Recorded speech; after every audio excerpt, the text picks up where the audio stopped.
What is going on, Headliner Nation? Welcome back to the Draft.com studios. Jake and Kyle both coming to you today with our Week 6 Dream Team on Draft.com. Doing this, weekly, trying to help you guys win a little bit extra money on the side. So we got a lineup built here for you guys that we're going to be going through.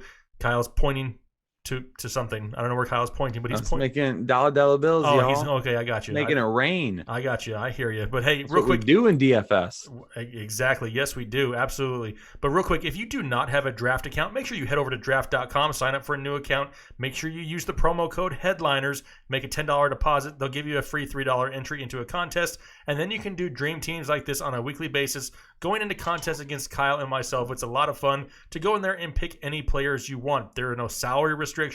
You can literally go in there, pick any player from any matchup on Sunday, and build your own team. It's a 5-man team. You got a quarterback, 2 running backs, and then 2 either wide receivers or tight ends, whichever you so choose. Kyle, are you ready to get into your quarterback here? Let's roll. All right, who's your quarterback that you got here for Week 6? I'm going to go with Kyler Murray this week. I really like a lot of people are going to be on Deshaun Watson and Patrick Mahomes, rightfully so. But like we've said with these lineups, we try to be a little bit different in some areas because you want to be able to stand out from the crowd. That's the way you have to do it to win large contests. So I'm going to go ahead and pivot to Kyler Murray, who I really like this week, because this is going to be a matchup that's going to have a lot of points in it. Both of these teams are top 4 in terms of most points allowed per games to opposing quarterbacks. Atlanta and Arizona playing each other this week. Both of these defenses have given up 12 passing touchdowns on the season, tied for second most. And both of these defenses are top 5 in most points allowed on the season. So there is a great opportunity for a lot of points to be scored. Now, the reason I'm going with Kyler Murray over Matt Ryan is because of his legs. Could pick up a few extra yards on the ground, a few extra points for you. And I feel like he's the guy to pivot to this week to give you a little extra something in these lineups. Yeah, absolutely. And this is not a position where I'm going to pivot this week. You actually named my quarterback. I'm going with Patrick Mahomes this week. It sounds like there's a good opportunity that Tyreek Hill comes back. And if that's the case, he'll have not only Tyreek Hill, but Damian Williams back healthy. I mean, Sammy Watkins may miss, but you still have the likes of Mecole Hardman, Demarcus Robinson, Travis Kelce. Lots of options in a game that there could be a lot of yards and points put up. I'm not going to gamble at quarterback this week. I'm going with the man who can go out there and put up a huge number. I'm going with Patrick Mahomes at quarterback. My first running back, Derrick Henry of the Tennessee Titans. Going against the Denver Broncos this week, I definitely think that the Tennessee Titans are going to have a lot of trouble moving the ball through the air. Denver is very good at stopping the pass. However, they have been awful against the run. In the top 6 of most points allowed to opposing running backs this year. So Derrick Henry could have himself a nice game on Sunday. Yep, absolutely. I'm gonna stick with our boy here. I'm sticking with Chubb Life. The offense right now in Cleveland needs to go through Nick Chubb. We know Baker Mayfield is struggling. We know that, they just can't seem to get anything going. That offensive line has not been great, but the lone bright spot has been Nick Chubb, averaging over 5 yards a carry. The touchdown upside is there, and we know that he's going to get the volume. A difficult matchup, but they're going to be at home going up against the Seattle Seahawks.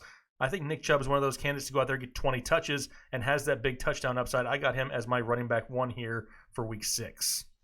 My running back 2 is going to be Leonard Fournette. Simply put, with him, he's just got all the volume right now. Probably one of the running backs that you can count on every single week to get the most volume outside of Christian McCaffrey.